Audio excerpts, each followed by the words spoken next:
Thank you so much for joining me today. This is one of those topics that I kind of enjoy geeking out on. It's a deep dive, and I have some screenshots and slides for you. I want to also make you aware, if you haven't seen, there's a full article that kind of walks you through these details. And in the article, there's a template that you can download. A note about the template. It is I'm going to talk at multiple points in this presentation about why you really don't want to do your final layout in Microsoft Word if you're going to send it to a professional printer. It's just a hassle. Sometimes it works, sometimes it doesn't. Microsoft Word and Adobe Acrobat don't always play nice with each other. And in order to send your file to a professional printer, you're going to have to convert it to a PDF, and it's going to have to be in the right format. And I've had a situation where it should have worked. Everything should have worked beautifully. The professional printer helped me. And for some reason, my version of Microsoft Word and my version of Adobe Acrobat weren't playing nice, and it didn't work, and we had to do a workaround, and it was a big fat hassle. So there is my disclaimer about using my template. But where the template is useful is if you want to plunk your manuscript into it and see how it will look in a 6x9 format. This is a 6x9. They call this a trade paperback format. The template that I gave you is actually the one that I used for this book.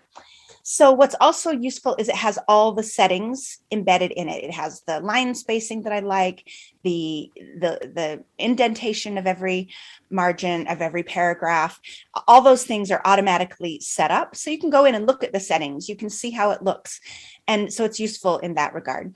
And also it might be useful. Sometimes I like to put it in that layout. And if I'm giving it to someone to do a proofread, even before I have a professional lay it out, it's nice to just see it, how it will look. So I hope it's useful to you. If not, disregard it. This is another area where I have done my own layout of books.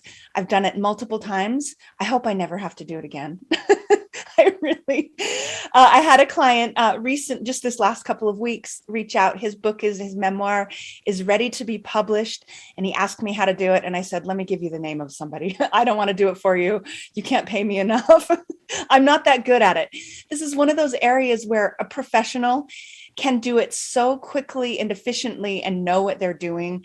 It really might be worth paying somebody. Now, I think he probably spent in the neighborhood of about $500 for a layout of a book that will be professionally produced, printed on Amazon. People will buy it. You may not need to do that if it's for your own project. So what I'm getting at is these tips may be very useful to you if you're going to print it at home, if you're going to go to an office supply store and have it spiral bound.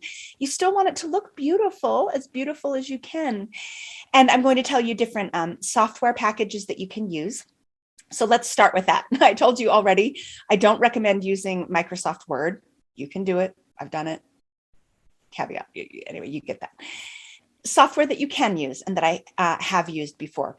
Blurb, B-L-U-R-B, is a company that does print on demand book printing. So you can do a hardback. So when I've done like a 6x9 size like this, but I've done it in a hardback version, Blurb is great, especially if you're only printing a few copies.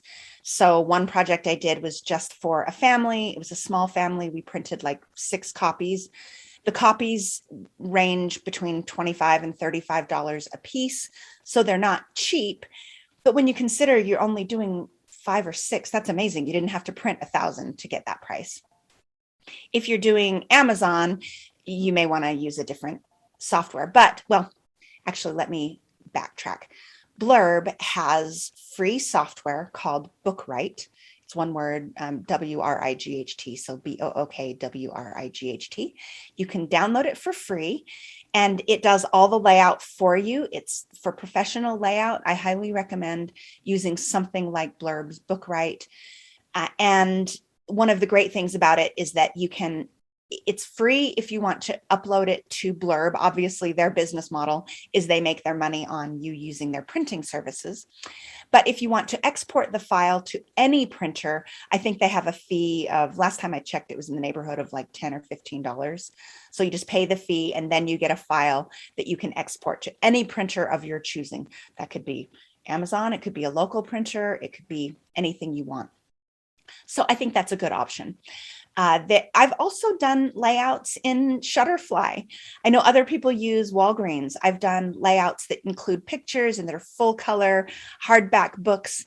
Maybe sometime I'll do a tutorial on how to do photo books or books for children. I've done story books of ancestor stories that are for children, and that's a software for doing scrapbooking can be great for that kind of format. Again, the books are not cheap. You might spend $35 for a hardbound book, but it's beautiful. It's full color. Their layouts are pretty. They're professional. And I've had great results with the end product using that type of a software. I'm also aware of, although the disclaimer is I haven't actually used myself, Family Heritage Printers. They have their own software. I've been impressed with the book quality. Family Heritage Printers is a company here in Utah that specializes in small run book publishing. They've done publishing of books for 30, 40 years, I don't know, a long time. And that's their specialty. And their samples are beautiful. They're human beings. They love doing this kind of work, and they've created software. Again, I've not used their software. I think it has promise, and I've never actually had the chance to use them as a printer, but I've been impressed at everything I've seen thus far. So always want to give a shout out to a local, smaller company that specializes in just this kind of work. So now I want to dive in and show you some of the things that will make any layout look professional versus amateur, things you may not, like, I didn't know. I'm about to educate you on a long learning curve for me on the things I didn't know. And so I'm going to share my screen here. Formatting, printing, and publishing. First of all, I want to differentiate between the word printing versus publishing. When I talk about printing, I mean getting a physical copy of your book. That could mean as simple as printing it on your home computer and putting it in a 3-ring binder and calling it good, because the printed word will survive. It will survive the changes in technology. It may survive for hundreds, if not thousands of years. So by all means, please print a copy, however you have to do that. But I like printing it beautifully and having it be bound and lovely. I'll get to that in a moment. Publishing, I typically refer to as publishing for the commercial market. Uploading to Amazon, even if only a few people buy a copy, you're going through the process of making it available for sale. Most of what I do is not for the commercial market. Sometime maybe I'll talk about publishing for the commercial market. That's a topic for another day. But now I want to pause and ask you to do an exercise with me. Envision your book in your hands, however you're going to do it. Imagine that you pick it up and you smell the pages and you thumb through the paper with your hands and you hand it to your family like the gift it is.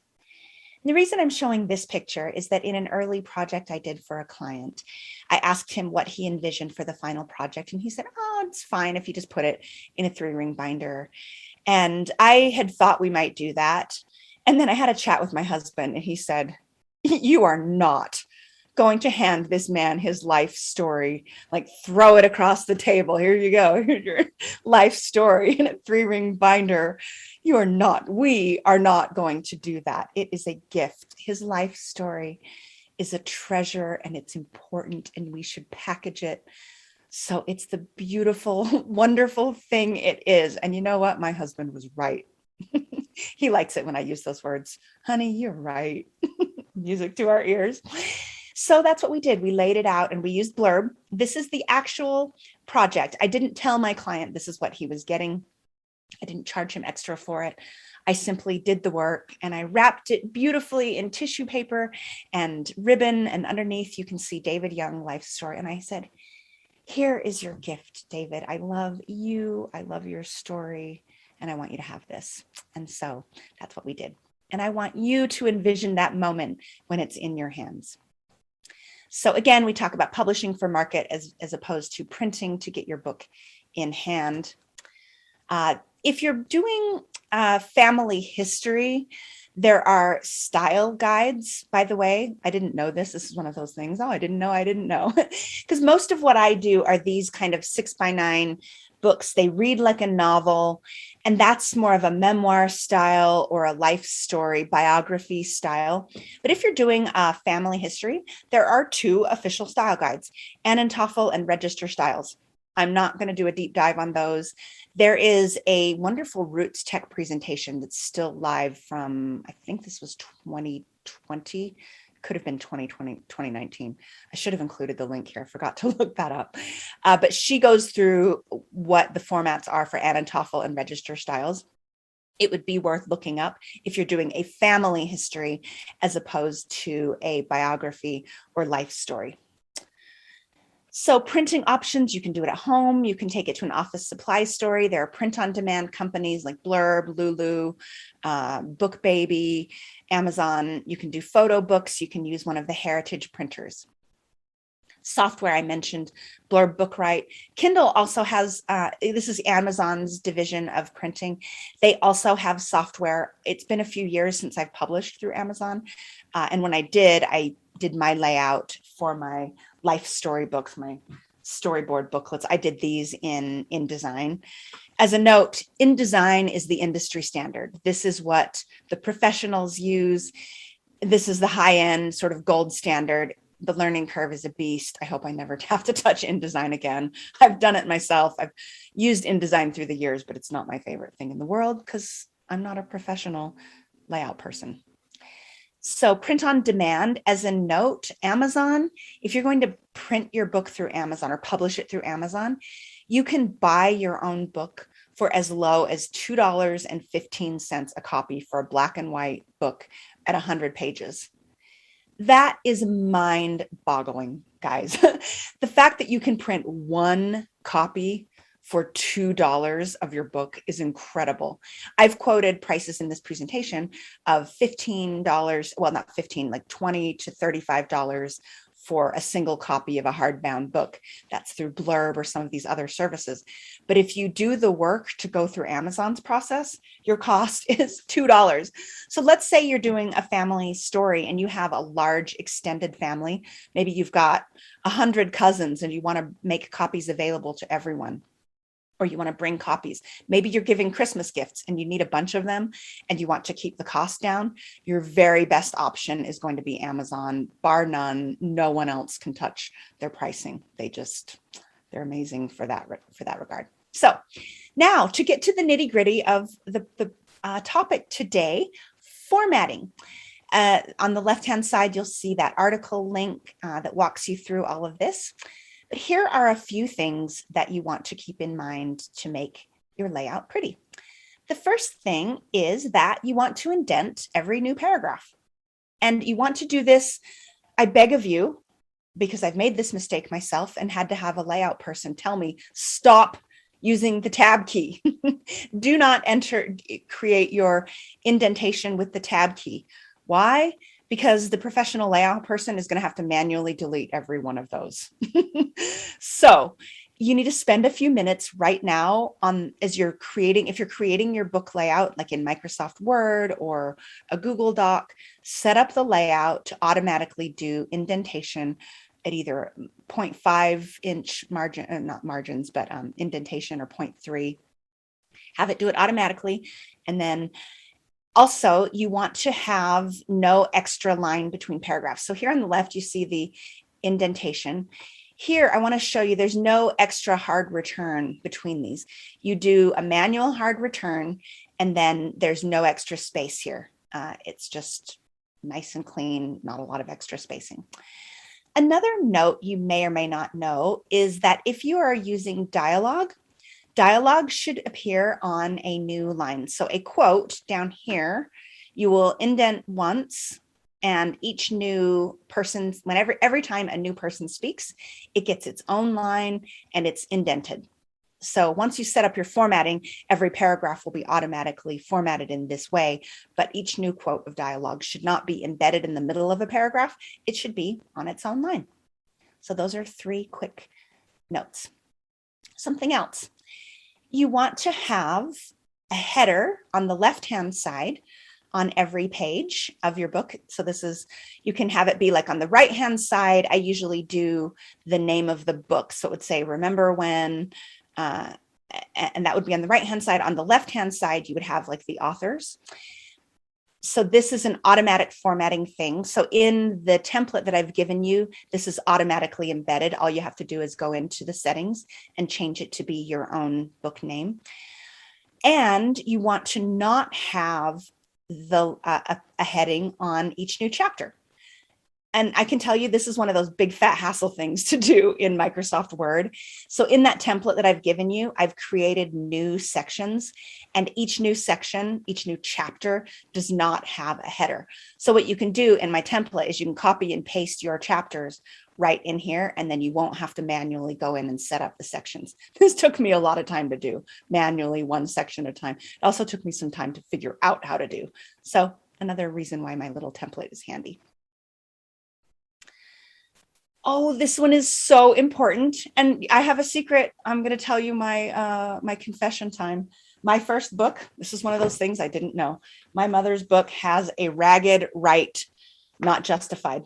I didn't know you were supposed to justify your text in a professional layout. So there you go.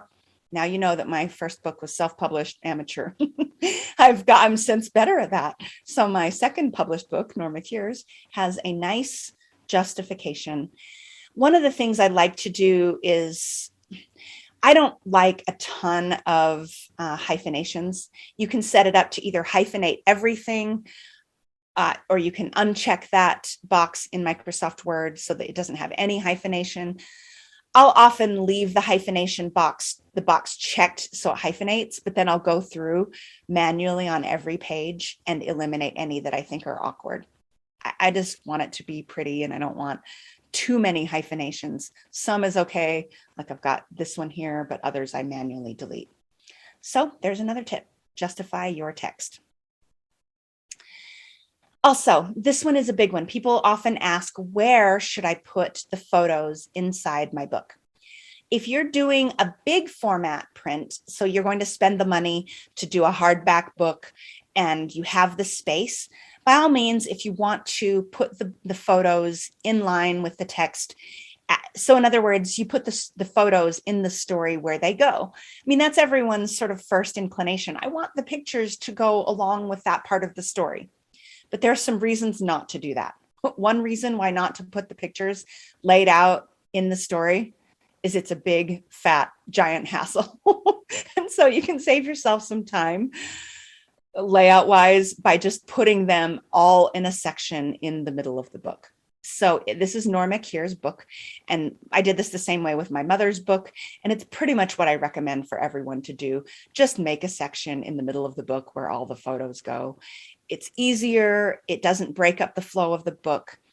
Another reason why not to put the photos in line in the book is they're not big enough. So I made this mistake on David Young's book, that one that I told you was all the tissue paper gift. I used Microsoft Word. I had the photos in line, but I used a 6x9, again, this size book. And the problem was, in this size layout, there's just not enough space on the page to have a photo and to have the text wrap around it. I found that it looked fine on the screen, but when I physically printed it, the photos were like this big. They were microscopic, and you couldn't see the photos well enough. And then you end up with a little tiny bit of text wrapping around, and it just looked dumb. So I did all that work, and then I had to relay out the whole darn thing because it looked stupid. So I'm giving you all of my lessons learned. Just save yourself some time and don't do it. And another caveat with Microsoft Word, photos are a big, giant pain. And trying to do the photos with the captions and have the text work around it, it's a hassle. So at the very least, save yourself the hassle and do the photos last. Do all your layout, all your edits. So do all of your writing, all of your editing, and be done, and then insert the photos. Because what's going to happen is you're going to change the layout. And every time you change the layout, it's going to change where your photos go, and you'll end up working it and reworking it. I just can't tell you how much time I've wasted by trying to insert photos too early on in the process, especially if you're using Microsoft Word. So this is a screenshot of the formats in Microsoft Word that I use. This is in Microsoft Word 365 on a Mac. Some of these screens look a little different if you're using a different version of Word. But the point is, you go into Format, choose Paragraph, and these are the settings that I pick. Choose your alignment as justified. It's right here, alignment justified. I always do special, first line indented. I either choose 0.3 or 0.5 here. It's your preference, but that's typically a nice range. And I have 0 before, 0 after. That means you don't have an extra hard return. Remember how I showed you that layout where it's just nice and clean? You don't have a lot of extra space between paragraphs. This is where you fix that, right here. Also, I like to have the line spacing breathe a little. I don't like double spacing. Now, actually, as a caveat, I always double space when I'm in the draft version, because then we can print it and we can have all kinds of room to write in the margins, make edits. There's plenty of room to breathe when we're physically editing a hard copy. But when it comes to actual layout, I think single spacing is just a little too cramped. 1.5 feels a little too spacious. So I personally like about 1.1, but this is one of those things you can play with if you're playing with the length of your final book. Maybe you want fewer pages because every page is going to cost you extra money. Maybe you want more pages because you're trying to reach a word count or a page count of about 100. I know that my client recently that's doing just a memoir, it's just of one portion of his life in Belize. They wanted the final book to be about 100 pages. So you can play with your line spacing here to make it breathe a little and make it feel like it's 100 pages without feeling like it's too much space. So again, you can use different formats. Like this is one that I did in Shutterfly. I made Babes in the Wood is a very old folk song, maybe hundreds of years old. And it's one that's been passed down in my family. My grandmother used to sing it to us when we were children in her rocking chair. She'd sit and squeak, squeak, squeak, and she would sing this very sad song. And we children at about 3 years old would sit in her lap and we would cry because the babes in the wood die. So a few years ago, I made a copy of this book for all of my family, and I laid it out in Shutterfly, and it turned out beautifully. So this is how I did that in Shutterfly. I used a very simple layout. I used images from old books. So basically, I went out to the New York Public Library and discovered that there were already books created in the 19th century using the Babes in the Woods story. So I was able to find images that related to the story as well as Victorian era images to illustrate my story. These are all in the public domain, so I wasn't stealing anyone's work to grab these pretty images, and that's what I used to illustrate this book. So you go into Shutterfly, choose your layouts, choose your spreads, insert your images, create the text that you want. I always choose the advanced editing option so that I can have more control. You can add flourishes like these pretty lines, choose your colors, your backgrounds, and that's how I do it. So that is a very high level primer on some of the things that will make your book layout more professional or less professional. So remember also, it'll never be perfect. Nothing's perfect, right? So have the faith to finish it anyway. At some point, you're never going to feel like it's good enough, but you should finish it. Lay it out. Give it as a gift to your family and to yourself, and to have that sit on the shelf. And I just hope you'll spend a few minutes savoring the imagery of your book in hand. You can do this, you should do it, and you will finish. All right, promise me right now that you're going to finish this thing.